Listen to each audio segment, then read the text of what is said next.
dating wasn't a thing. It's a fairly new construct. We used to court to marry, not go out there and look to have fun, play the field. Black community, this is why we ain't doing fine. Trust no man, that ain't no plan. What's up, it's your boy Cintron coming back at you with another analysis video, and I kid you not, that's my real name.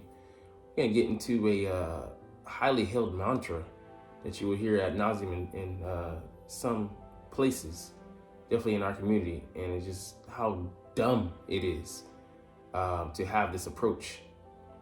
So let's just read through this and then analyze it bit by bit. So this is a black woman speaking here from the knowledge that she's gleaned, maybe had from the beginning from her parents or people influencing her life. Man, shout out to her. They teach us trust no man rather than showing us how to marry the right man who would never put us in that type of situation. Exactly, trust no man, just say dumb policy. Imagine if the opposite was said, trust no woman. We'd be so up in arms because it's stupid. Because it's a false flag in the beginning, from the beginning. Trust no man, when inevitably you're gonna end up trusting someone. So why not learn how to trust the right person rather than, label across the board everybody as untrustworthy? Because eventually you're gonna let your guard down, and you gotta know what your weaknesses are.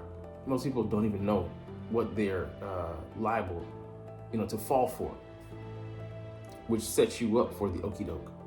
And men fall in love with their eyes, women fall in love with their ears. And what is a person who's going to try to seduce you going to do? They're going to prey on your vulnerabilities. So, and that's not to say that men are out here, being predatory. It's just that if I know that this is the honey that I should put on said device to trap you, why am I not going to do that? It ensures me that I get what I want, which is the perspective men are thinking from. But trust no man. Like, it's just real. Like, that's such bitter energy, bitter perspective, sad way to operate out there. Like, where do you go out? Like, it's like people who are afraid of flying. Trust no airplanes. How pigeonholed you are. You are stuck. You've cut off so many options, opportunities, and routes for yourself because you won't overcome this stupid fear that's standing in your way of your growth. But hey, if you want to limit yourself, go right on ahead. Other people are going to take the opportunity and thrive. But look at you here. You're just going to be stuck. But yeah, showing women in our community how to marry the right man, it's been a lost art. Because it used to be where your parents, your community, picked your mate. And they were looking for what we look for nowadays, toxic traits, the sexiest guy, the finest guy, the guy who had the biggest wallet, the most money. I mean, wealth wouldn't be a bad thing. A guy that can take care of you, provide is the bare minimum. Especially for parents looking for someone to take care of their investment, their seed. But yeah, it's void right now. Women are primarily the ones scouting and gathering their mates, and look at the success rates. They're not doing so good because dating wasn't a thing. It's a fairly new construct. We used to court to marry, not go out there and look to have fun, play the field.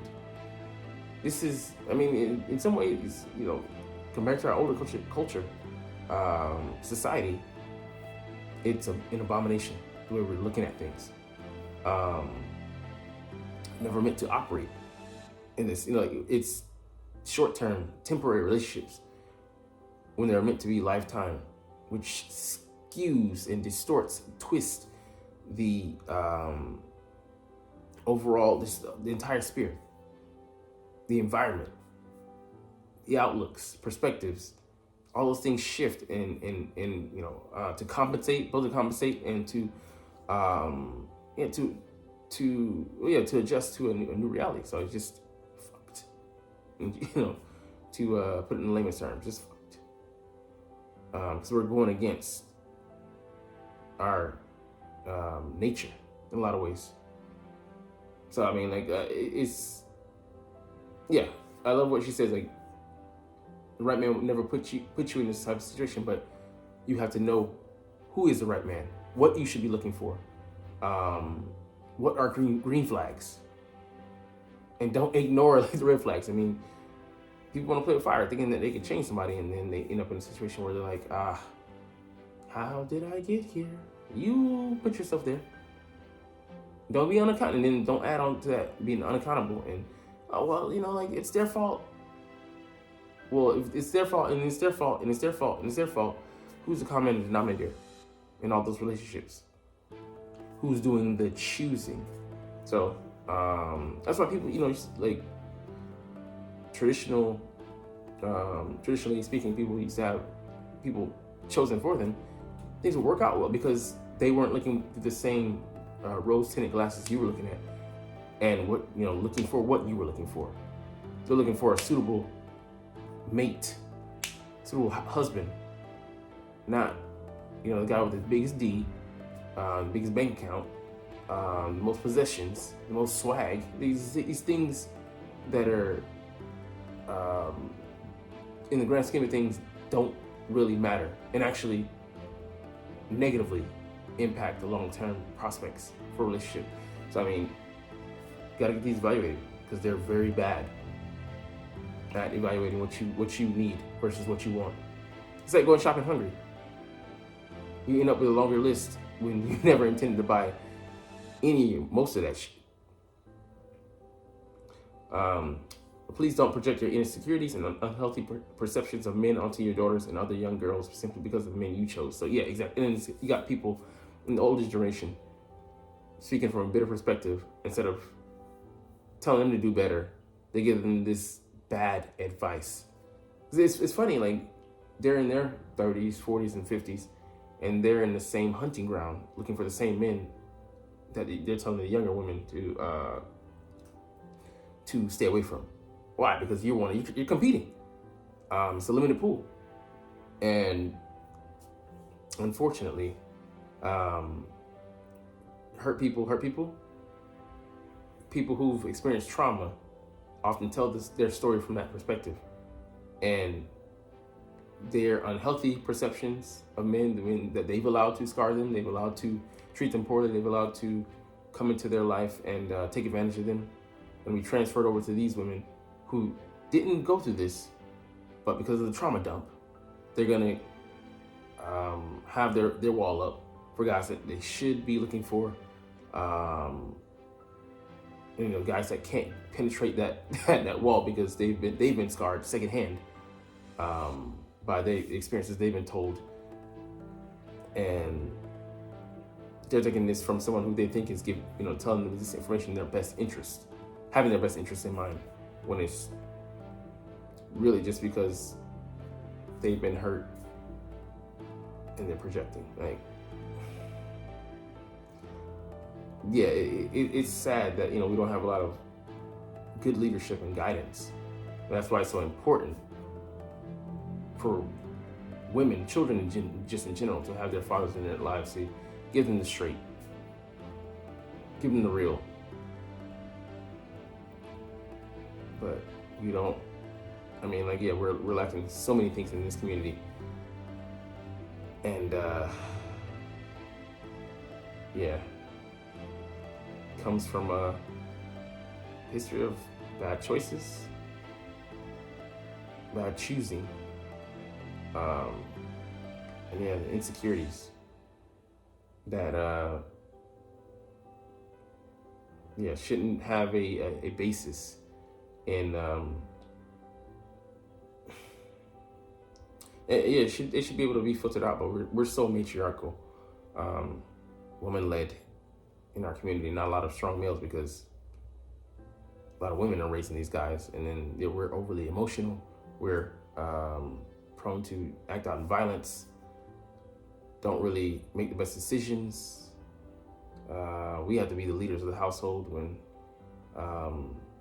we don't know how to lead ourselves. But yeah, it's sad, man. Sad, but and then on top of it all, we're not being trusted. That drop of a dime, we're being blamed for problems that we didn't start. We didn't.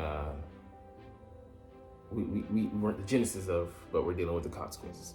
Anyways, we'll get up out of here on that, man. It's just a little depressing to think about when the more you talk about it, because you can look outside and see other examples to why, you know, it's traditionally, you know, led by men, and why patriarchal system works, and why it, you know, we need husbands and fathers on the scene, but why it's rejected.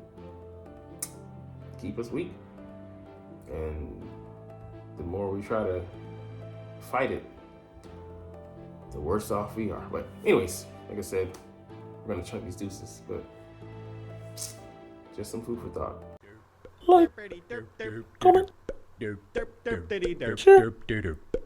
subscribe if you like. Thanks for watching. Check me out at Cintron, Cintron Anime, Cintron Life, or Cintron Laughs, or other social media.